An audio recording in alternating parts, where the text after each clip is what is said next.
प्यारे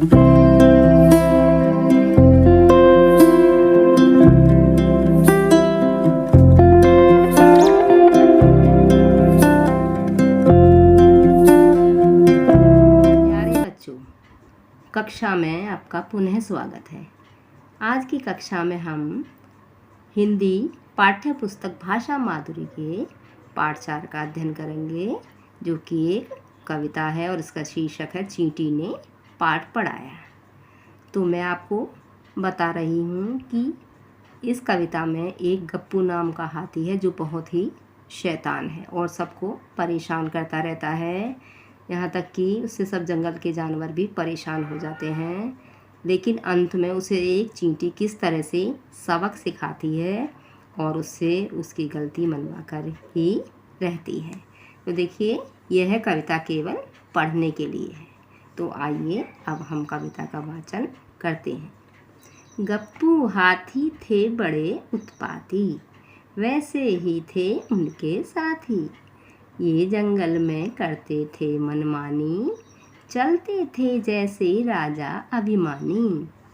जंगल के जानवर थे परेशान, शेर महाराज भी रहते थे हैरान। एक दिन राजा ने सभा बुलाई, वहाँ आए पशुओं को बात बताई। सबक सिखाने का मिलकर करो उपाय, चींटी बोली काम हमें यह सौंपा जाए। तो देखिए, यहाँ पर ये कुछ काले शब्द आए हैं। उत्पाती शैतान, और ये है अभिमानी घमंडी, और हैरान तो आपको पता ही आश्चर्यचकित होना, और उपाय माने तरीका होता है, और सौंपा दिया जाना। ठीक है, किसी व्यक्ति को कोई भरोसा करके कोई काम दे देना। अरे वाह छोटे मुंह बड़ी बात, देखो रे देखो चींटी की बिसात। चींटी से नहीं सही गई कटुवाणी, उसने कुछ करने की मन में ठानी। वह अक्ल के घोड़े दौड़ा रही थी, बुद्धि के चाबुक चला रही थी। चलते चलते वह घर पर आई, अपनी सेना को सारी कथा सुनाई। जंगल में बढ़ने लगी चींटियाँ सारी, उनके बल से काँप रही थी धरती भारी।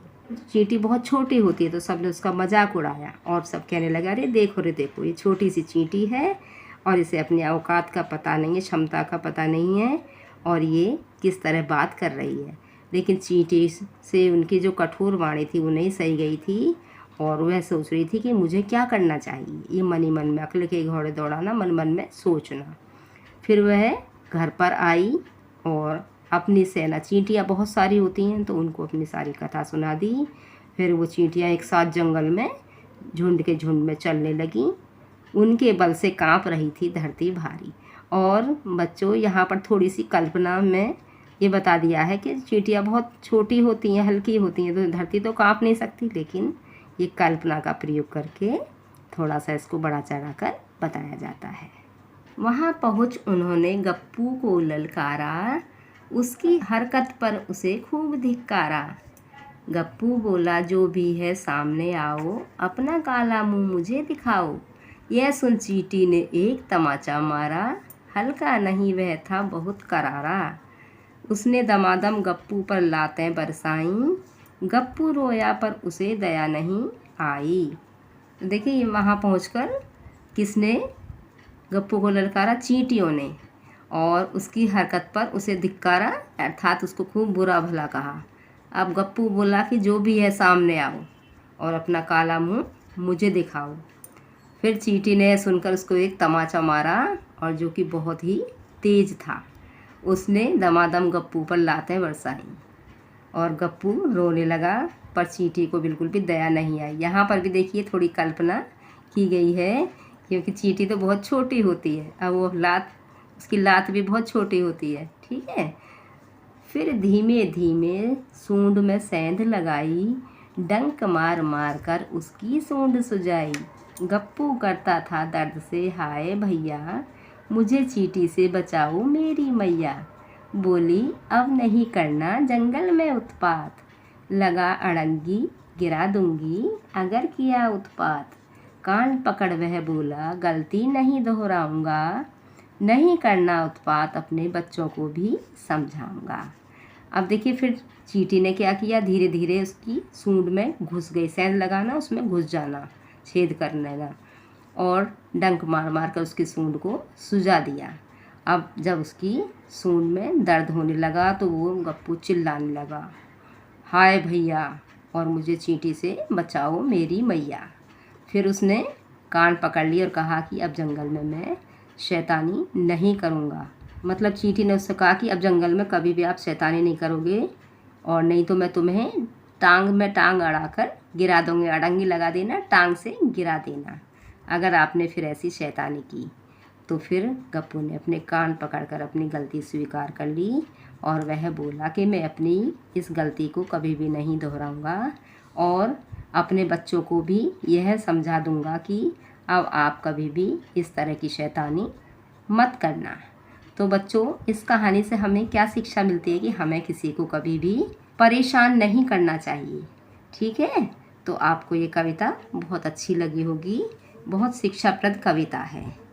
और अब देखिए यहाँ पर थोड़े से प्रश्न भी हैं। शेर ने सबकी सभा क्यों बुलाई?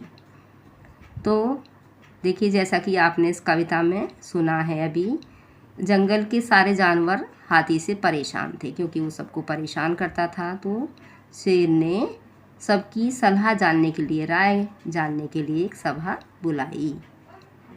चींटी ने हाथी को सबक कैसे सिखाया? चींटी ने हाथी की सूंड में घुसकर उसकी सूंड को सुझा दिया और उसको भी परेशान कर दिया। इस तरह से चींटी ने हाथी को सबक सिखाया। क्या चींटी सचमुच हाथी को अड़ंगी लगाकर गिरा सकती है? नहीं बच्चों, चींटी सचमुच हाथी को अड़ंगी लगाकर नहीं गिरा सकती, लेकिन यहाँ पर दिखाया गया है कि कोई छोटा व्यक्ति भी यदि चाहे तो किसी बड़े को वो भी परेशान कर सकता है। हमें दूसरों को परेशान क्यों नहीं करना चाहिए आदि। हमें दूसरों को इसलिए परेशान नहीं करना चाहिए क्योंकि इससे उन्हें दुख या चोट पहुंचती है, और कोई हमें भी परेशान कर देता है तब हमें उसका एहसास होता है। इसलिए हमें कभी भी दूसरों को परेशान नहीं करना चाहिए। तो देखिए, नीचे कुछ शब्दों के अर्थ भी हैं, वैसे मैंने आपको साथ साथ बता भी दिए हैं। और इस कविता का आप अच्छी तरह से वाचन करें। अगली कक्षा में पुनः मिलेंगे। धन्यवाद।